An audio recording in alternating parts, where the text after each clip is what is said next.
Στο ρετυρέ του βαθμολογικού πίνακα της ΑΕΠ Κοζάνης επέστρεψε δρυμύτατη ΑΕΠ Καραγιαννίων που μέσα σε ένα βαρύ αγωνιστικό χώρο λόγω της βροχής επικράτησε με 1-0 το Ιορδαϊκού στην Ξηρολίμνη. Το παιχνίδι άρχισε κανονικά και αφού έγινε το πρώτο τέταρτο, ο διαιτητής της αναμέτρησης, κ. Κοεμτζίδης, το διέκοψε για λίγα λεπτά για να διαπιστωθεί εάν ο αγωνιστικός χώρος είναι κατάλληλος. Αφού έγιναν οι απαραίτητες ενέργειες από τον ρέφερι, το παιχνίδι συνεχίστηκε, με τις ευκαιρίες όμως που σημειώθηκαν μπροστά από τις δύο εστίες να είναι λιγοστές. Στο 32ο λεπτό αποβλήθηκε ο Νίκου των φιλοξενουμένων, καθώς αντίκρισε δεύτερη κίτρινη κάρτα. Στο δεύτερο μέρος οι δύο ομάδες ανέβασαν στροφές, με τους γηπεδούχους να ανοίγουν το σκορ στο 62 όταν ο Αντώνης Αντάμης κέρδισε πέναλτι, το οποίο ανέλαβε να εκτελέσει ο Χάρης Καραγεώργος, που σημάδεψε σωστά για μια ακόμη φορά.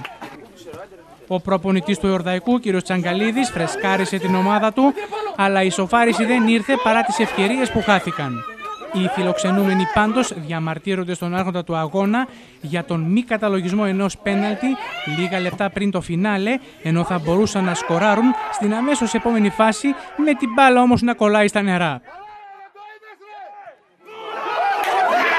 Σε ένα πολύ κακό αγωνιστικό χώρο που δεν παίζονταν η μπάλα, η ομάδα μας πάλεψε, έδειξε στένος, δύναμη, ψυχή. Έπρεπε να το κάνει σε αυτόν τον αγωνιστικό χώρο. Νομίζω κερδίσαμε δίκαια. Το αποτέλεσμα ήταν καθαρά δικό μας. Παλέψαμε, ήμασταν καλύτεροι από τον αντίπαλο, είχαμε πιο πολλές φάσεις από τον αντίπαλο και ευτυχώς κερδίσαμε. Συνεχίζουμε τη δουλειά, κεφάλι χαμηλά, ταπεινά και συνεχίζουμε τη δουλειά μας, τίποτα παραπάνω. Η ομάδα μας φτιάχτηκε για να βγει στη Δέλτα Εθνική. Προσπαθούμε με ηρεμία, με πολύ κόπο στις προπονήσεις, από όλα τα παιδιά, από τον προπονητή, από τον βοηθό, από όλους, τη διοίκηση. Συνεχίζουμε αυτό που ξεκινήσαμε την αρχή, να κάνουμε μια καλή χρονιά και ό,τι βγει. Ένα δύσκολο παιχνίδι οπωσδήποτε και για τις δύο ομάδες, δεν παίχτηκε καλό ποδόσφαιρο. Οι ομάδες αυτές και οι δύο έχουν καλή ποιότητα. Το επίπεδο σήμερα του ποδοσφαίρου ήταν πολύ χαμηλό λόγω του αγωνιστικού χώρου. Συγχαρητήρια στην ομάδα των Καραγιαννίων, βλέπω εδώ μια πολύ καλή ομορφιά. Συγχαρητήρια, δεν θα δώσω από εκεί και πέρα παραπάνω. Ας τα κρίνουν οι ίδιοι που έρχονται εδώ και βλέπουν την ελίτ της διαιτησίας του νομού Κοζάνης. Αυτά, δεν μπορώ να πω τίποτα. Σε αφορά τον αγώνα, δεν θέλετε να σχολιάσετε, ήταν μια δίκαιη νίκη, δηλαδή κρίθηκε απαραίτητα μόνο στη διαιτησία, πιστεύετε? Το παιχνίδι κρίθηκε στις κάρτες που φάγαμε εμείς πολύ εύκολα, ενώ ο αντίπαλος δεν έφαγε τις απαιτούμενες κάρτες. Ένα πέναλτι που πιστεύω ότι δεν μας δόθηκε. Δόθηκε ένα καθαρό πέναλτι στην ΑΕΠ που ήταν σίγουρα.